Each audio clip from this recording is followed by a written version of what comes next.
First, we need to mark out an area in the video frame.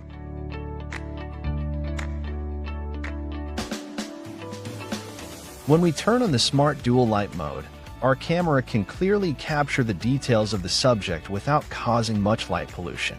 Pretty cool, huh?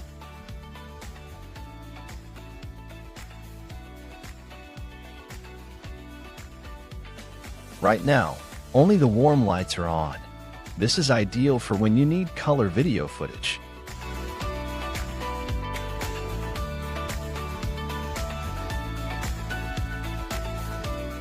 Only the IR lights are switched on right now, which is perfect for those times when you don't want any extra warm light.